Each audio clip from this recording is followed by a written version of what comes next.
नमः संस्कृताय मित्राणि, सर्वेभ्यो नमो नमः। आप सभी का स्वागत है।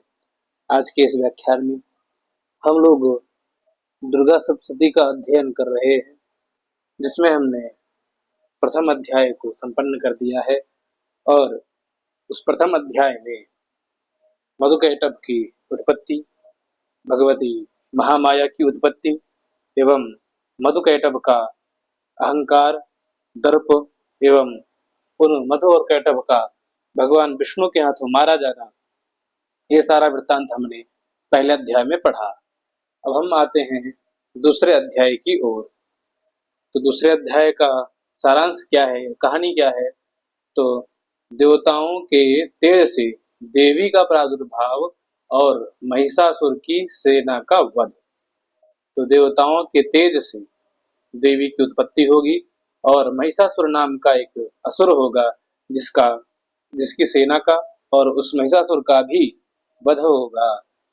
चलिए, तो अब हम द्वितीय चरित्र में हैं, यानी कि द्वितीय अध्याय पढ़ रहे हैं। तो यह भी दूसरा चरित्र है। यह तो दूसरा चरित्र अर्थात मध्यम चरित्र, बीच का चरित्र जिसको कहते हैं।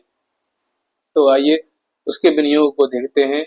पहले विनियोग, विनियोग करना आवश्यक है, क्योंकि यदि बिना किसी उद्देश्य के यदि हम कोई कार्य करते हैं तो वह कार्य इस संपूर्ण ब्रह्मांड में पता नहीं कहाँ लुप्त हो जाता है, उसके फल की हमें प्राप्ति नहीं होती है। यदि हम कुछ उद्देश्य करके करते हैं और भगवान को अर्पित करते हैं तो उसका फल हमें प्राप्त होता है। यदि आप विनियोग नहीं करेंगे तो क्या होगा? ये जो आप पाठ करेंगे, इसका फल इस इतने विशाल का है ब्रह्मांड में, पता नहीं कहाँ खो जाएगा, आपको मिलेगा ही नहीं, इसका फल आपको नहीं मिलेगा। ठीक है, तो अगर आप चाहते हैं कि विश्व का कल्याण करें, फिर भी आप विनियोग करें, क्योंकि आपकी ऐसा आकांक्षा है कि आप विश्व का कल्याण करना चाह रहे हैं। और यदि आप ये चाहते हैं कि फल की इच्छा ही ना करें, केवल पाठ करें, तो भी अगर आप विनियोग नहीं लेंगे तो उस पाठ का कोई लाभ ही नहीं है, जब तक वह देवता उस देवता तक पहुंचा ही नहीं जिसके निमित्त आप कर रहे थे। तो इसलिए विनियोग करना आवश्यक है। तो आइए विनियोग देखते हैं इसका।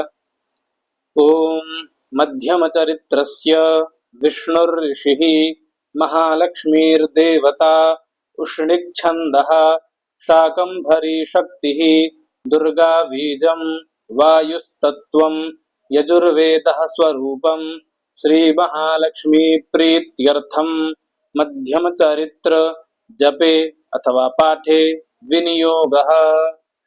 अर्थात यहाँ कह रहे हैं कि मध्यम चरित्रस्य अर्थात मध्यम चरित्र के विष्णु ऋषि, भगवान विष्णु ऋषि हैं और महालक्ष्मी देवता हैं। ठीक है, और उष्णिक छंद है, यह भी एक वैदिक छंद है। ठीक, गायत्री उष्णिक अनुष्टुप बृहदी पंक्ति त्रिष्टुप जगति अनुष्टुप, तो उनमें से गायत्री उष्णिक दूसरे नंबर का छंद ही है, तो उष्णिक छंद है। और शाकंभरी नाम की शक्ति है और दुर्गा जी ही इसके बीज स्वरूप में है। और वायु इस दूसरे मध्यम चरित्र का तत्व है और इसका स्वरूप यजुर्वेद का है। और श्री महालक्ष्मी की प्रसन्नता के लिए, प्रीत्यर्थ अर्थात प्रसन्नता के लिए इस मध्यम चरित्र का विनियोग कर रहे हैं। किस लिए? जप के लिए अथवा पाठ के लिए। ठीक है, आइए अब आगे विनियोग के बाद में ध्यान करते हैं। ध्यानम ओम अक्षस्रक्परशुङ्गदेषु कुलिशं पद्मन्धनुष्कुण्डिकां दण्डं शक्तिमसिञ्च चर्मजलजं घण्टां सुराभाजनं शूलं पाशसुदर्शने च दधतीं हस्तैः प्रसन्नाननां सेवे क्षैरिभिमर्दिनीमिह लक्ष्मीं सरोजस्थिताम्। अब आइए इसके अर्थ को जानते हैं।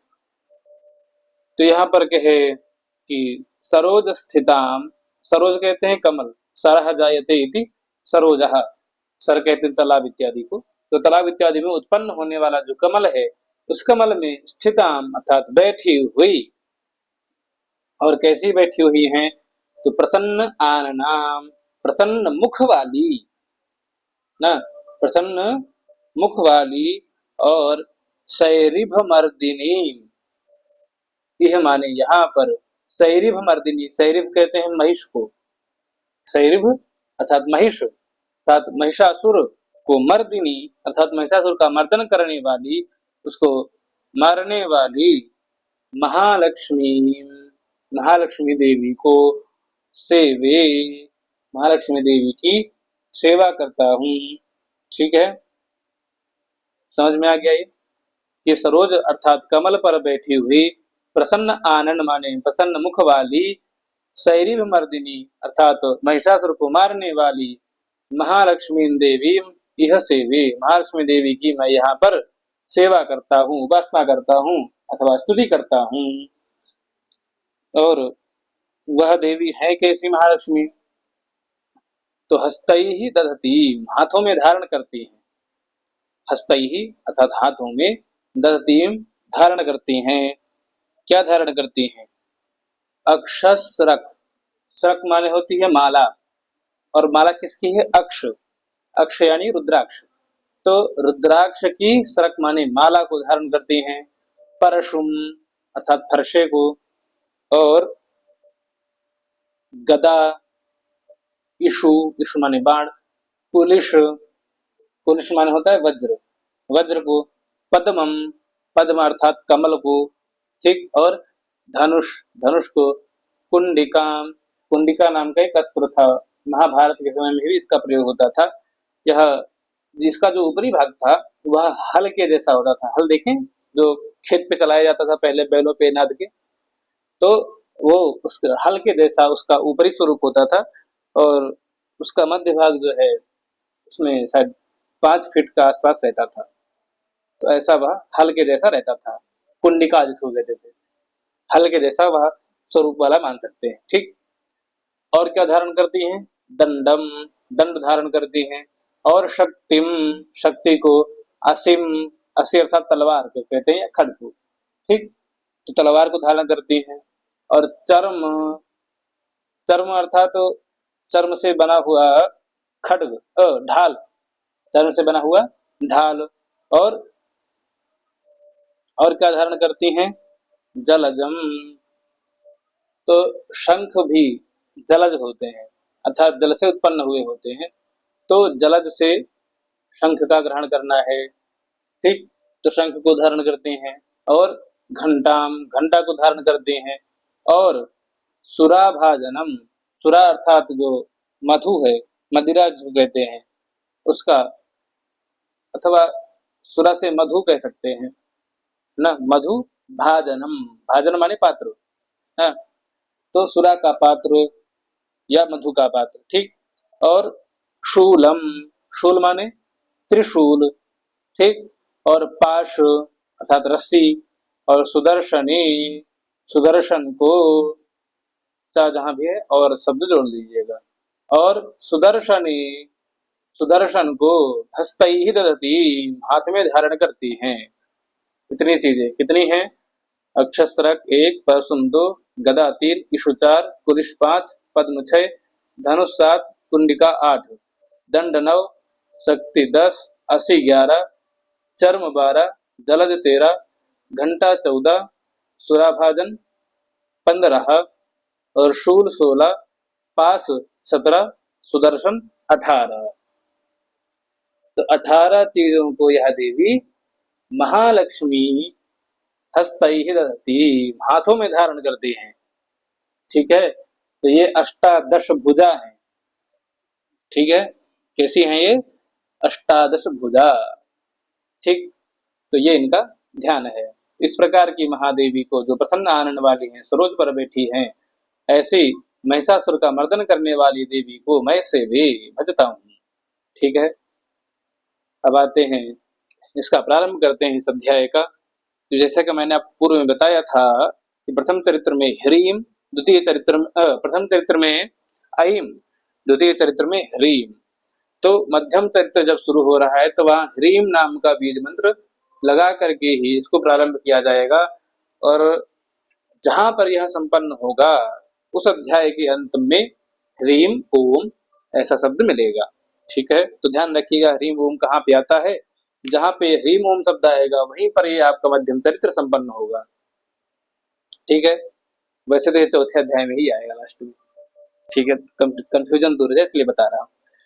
तो ह्रीम ऋषिरुवाच, अर्थात अब ऋषि जी पुनः कहना शुरू किए उन राजा सुरथ और वैश्य, वैश्य का नाम क्या था आप लोग कमेंट करिएगा ना। चलिए मैं आगे बढ़ाता हूँ। तो देवासुरमभूद्युद्धम् पूर्णमब्दशतं पुरा महिषेषुराणामधिपे देवानां च पुरंदरे। अर्थात यहाँ पर कहे कि पूरा अर्थात पूर्व काल में अब्द शतम पूर्णम, अर्थात पूर्णम माने पूरे, अब्द को कहते हैं संवत्सर को कहते हैं ना। संवत्सर कितने दिनों का होता है, तो एक साल का एक संवत्सर होता है, संवत्सर को ही अब्द कहा जाता है। ठीक, तो शतम अब्दम 100 संवत्सरों तक, है ना, 100 संवत्सरों तक क्या हुआ, संवत्सर यानी वर्षों तक, देवासुर अर्थात देव और असुर का, देवताओं का और असुरों का युद्धम अभूत, युद्ध हुआ। कितने साल का, 100 सालों का देवता और असुरों का युद्ध हुआ।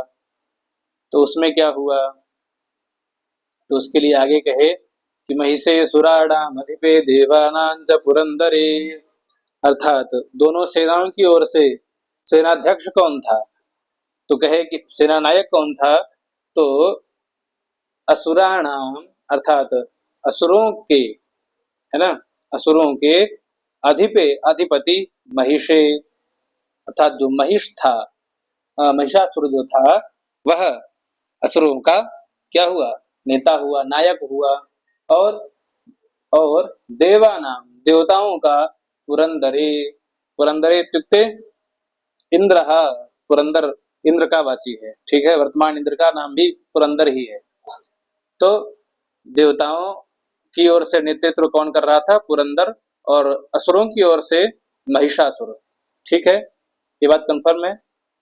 आगे चलते हैं, आगे कहे तत्रासुरैर्महावीर्यैर् देवसैन्यं पराजितं जित्वा च सकलान् देवा निन्द्रो भून्महिषासुरः। ठीक है, अब यहाँ पर निंद्रा निंद्रा मत लीजिएगा, वो पढ़ाने के लिए बोला, देवान इंद्र ऐसा है। आगे कहे यहाँ पे तत्र वहां पर महावीर्यैहि असुरैहि महाबलशाली असुरों से देव सैन्यम पराजितम देवताओं की सेना पराजित हो गई। देखिए सेना से ही राजा है, अगर सेना पराजित हो जाए तो क्या कहा जाएगा कि राजा हार गया, अगर सेना जीत गई तो राजा जीत गया, ये कहा जाता है ना। तो यहाँ पर क्या कहा कि महावीर असुरैहि महाबलशाली असुरों के द्वारा देवसेना पराजित कर दी गई। देवसेना के पराजित होने से तात्पर्य है कि पुरंदर जो इंद्र है देवताओं का, देवताओं का जो राजा है वह पुरंदर हार गया, ऐसा कहा जाएगा। ठीक है, तो देवता लोग हार गए उसमें। आगे क्या हुआ, तो जित्वा च सकलान् देवान् इंद्रः अभून् महिषासुरः, अर्थात च माने और, सकलान जित्वा सभी को जीत करके, वह महिषासुर महिषासुरः देवान इंद्र अभूत, देवान अर्थात देवताओं का, इंद्र माने इंद्र, अभूत माने हो गया। इंद्र एक उपाधि है, नाम बदलता रहता है। इंद्र क्या है, एक उपाधि है। ठीक है, जैसे इस समय का जो इंद्र है उसका नाम पुरंदर है, तो इंद्र नाम की क्या है, उपाधि है, उसका नाम तो अलग ही है ना, उसका नाम तो पुरंदर है और इंद्र अलग है। तो इंद्र क्या है, उपाधि है, और उस इंद्र का तत्त इंद्र का नाम होता है। जैसे यहाँ पर क्या कहा कि इंद्र अभूत, इंद्र हो गया, इंद्र होना अर्थात देवताओं का राजा हो जाना, ये उपाधि प्राप्त हो गई उसको, उसने प्राप्त कर ली, हुई नहीं, प्राप्त कर ली। कैसे? सकलान जित्वा, सभी को जीत करके वह देवताओं का इंद्र हो गया। कौन? महिषासुर। ठीक है, अब आगे कहे ततः पराजिता देवाः पद्मयोनिं प्रजापतिं पुरस्कृत्य गतास्तत्र यत्रेष गरुडध्वजौ, यत्रेष गरुडध्वजौ। ठीक है, गरुडध्वजौ, गरुणध्वजौ नहीं करिएगा, गरुडध्वजौ। ठीक है, तो ततः यानी उसके बाद पराजिताः देवाः अर्थात पराजित हुए वो देवता, पद्मयोनिम अर्थात पद्म से उत्पन्न होने वाले, कौन है? पद्म माने कमल ना, कमल रूपी योनि से। ठीक है, कमल रूपी योनि से उत्पन्न होने वाले प्रजापतिम, प्रजापति ब्रह्मा को क्या किए? तो रूपक अलंकार, पद्म योनिम रूपक अलंकार ना, पद्म के समान क्या योनि, पद्म ही है योनि। ठीक, तो तद रूपकम अभेदो या उपमानोपमेयो, अर्थात रूपक वहां पे होता है जहां पर उपमान और उपमेय में अभेद संबंध स्थापित हो जाए। तो पद्म और योनि का अभेद संबंध स्थापित कर रहे हैं यहाँ पे। पद्म योनि, पद्म ही है योनि, ऐसी पद्म योनि से जो उत्पन्न हुए प्रजापति, उन प्रजापति को पुरस्कृत्य, पुरस्कृत्य, पुरस्कृत्य यानी कि पुरस्कार दे करके नहीं, पुरः माने आगे करके, कृत्य माने करके, आगे करके, पुरः माने आगे करके, तत्र गताः वहां पर गए, तत्र माने वहां, गताः माने गए, कहा? तो यत्र जहां पर, ईश गरुडध्वजौ, ईश माने भगवान शिव और गरुडध्वजौ अर्थात जो गरुड़ ध्वज है, गरुण है ध्वज आसन वाहन जिनका, ऐसे भगवान गरुड़ध्वज के पास में पहुंचे। ईश और गरुड़ध्वज दोनों दोनों के पास में ना,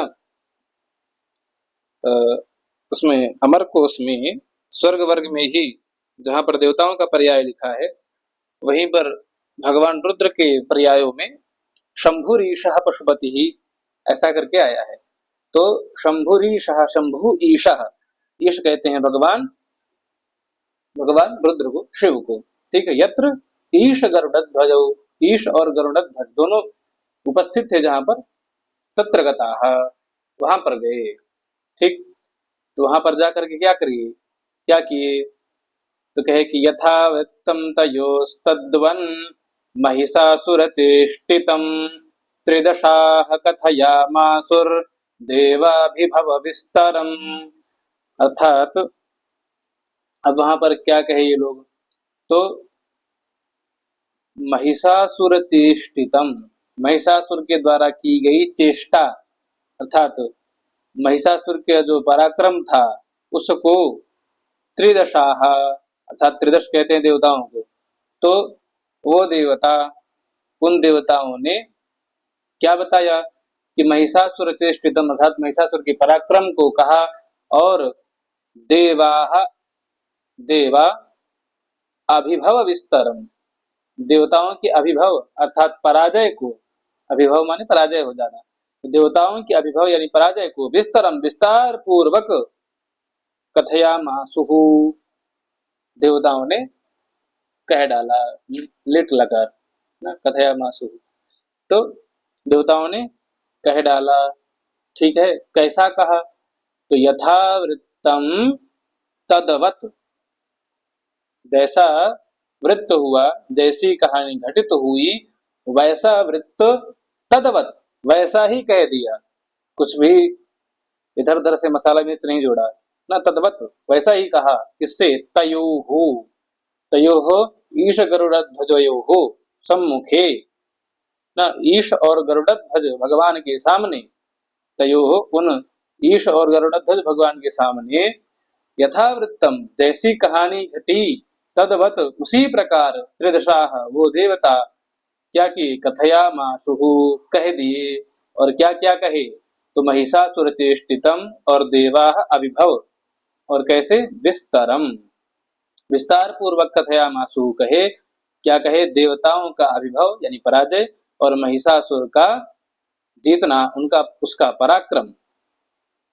ऐसा उन दोनों के सामने निवेदित किया। अब आगे देवता कहे कि सूर्येन्द्राग्निलेन्दूनां यमस्य वरुणस्य च अन्येषां चाधिकारान् स स्वयमेवाधितिष्ठति। अब आगे कहे कि सामान्य वह महिषासुर स्वयं स्वयं ही अधितिष्ठति, अधितिष्ठित हो गया है। किस रूप में अधिष्ठित हुआ है?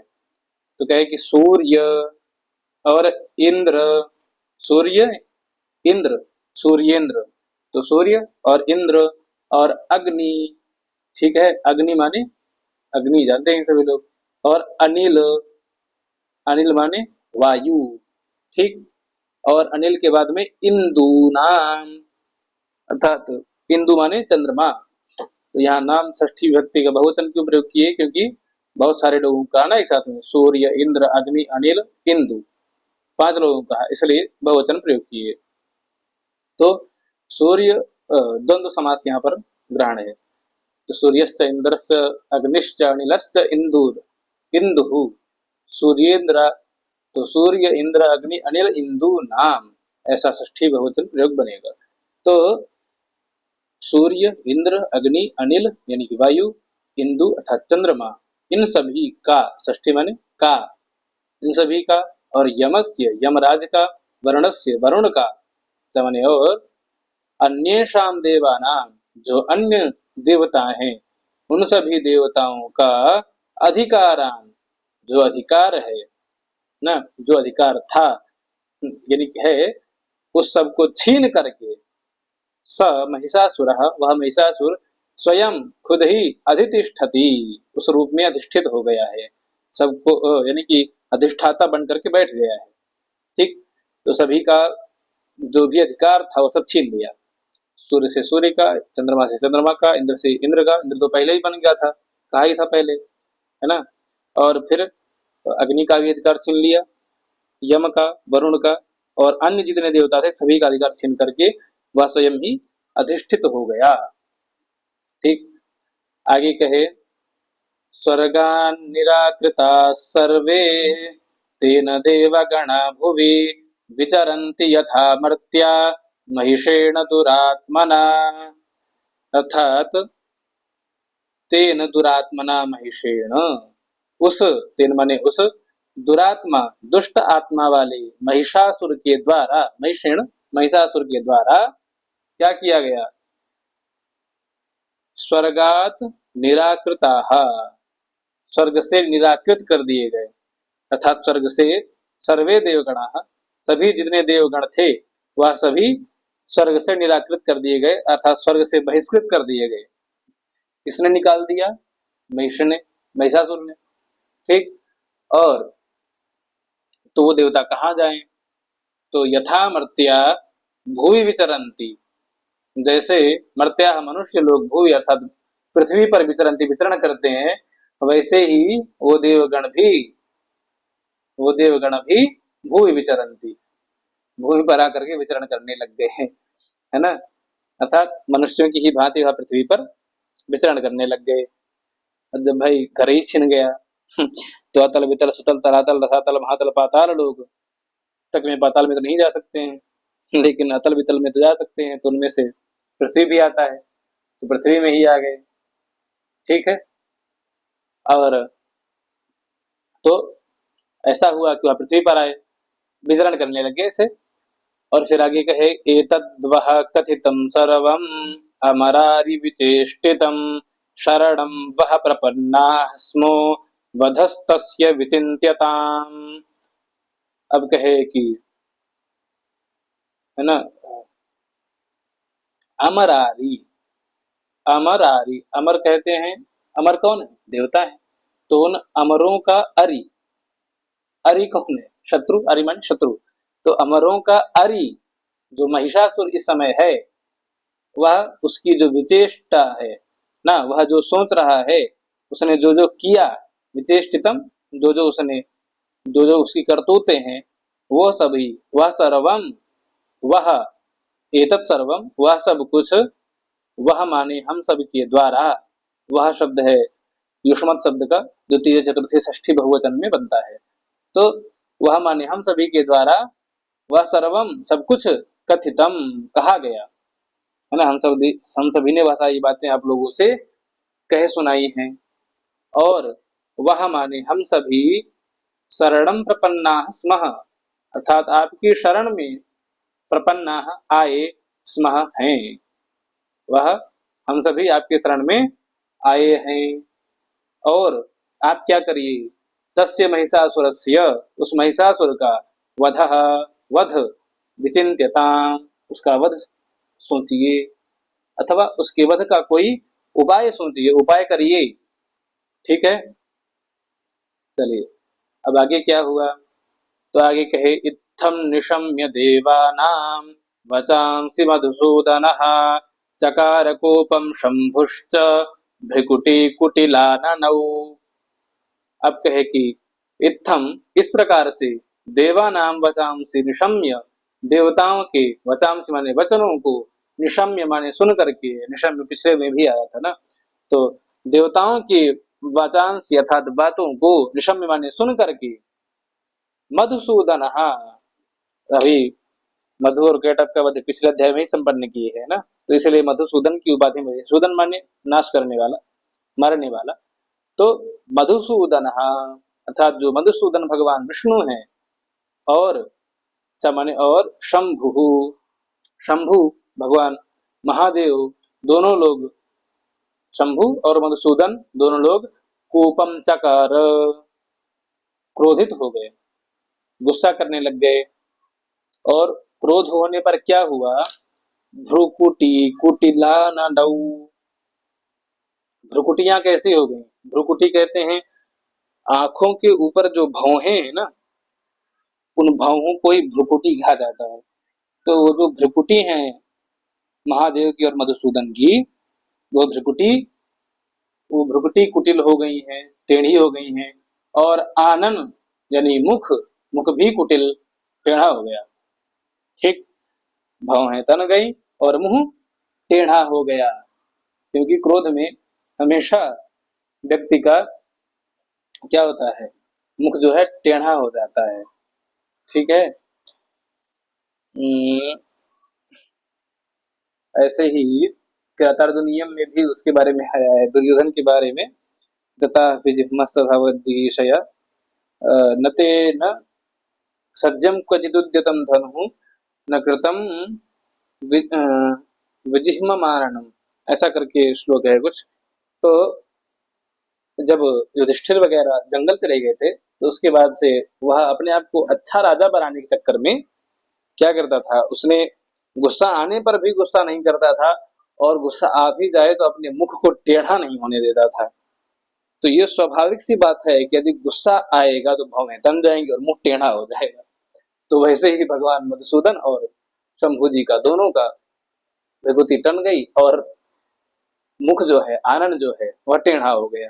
ठीक, अब आगे कहेगी, ततोति कोप पूर्णस्य चक्रिणो वदनात् ततः निश्चक्राव महत्तेजो ब्रह्मणः शंकरस्य च।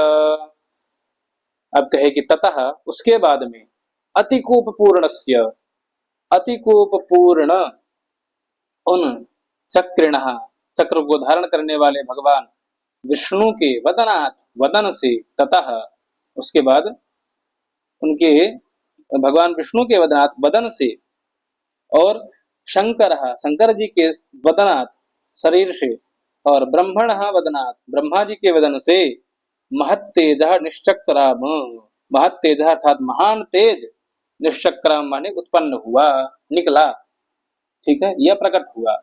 ठीक, तो चक्रिण भगवान विष्णु, शंकरा शंकर जी के, और ब्रह्मणा ब्रह्मा जी के वदनात्, वदन से, तथा उसके बाद में, महत तेज महान तेज, निश्चक्राम अर्थात उत्पन्न हुआ। ठीक है, आज के लिए यहीं तक रखते हैं।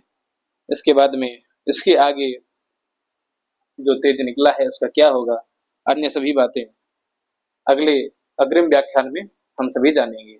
आप सभी अंत तक जुड़े रहे उसके लिए बहुत बहुत धन्यवाद। नमः संस्कृताय। सर्वेभ्यो नमो नमः।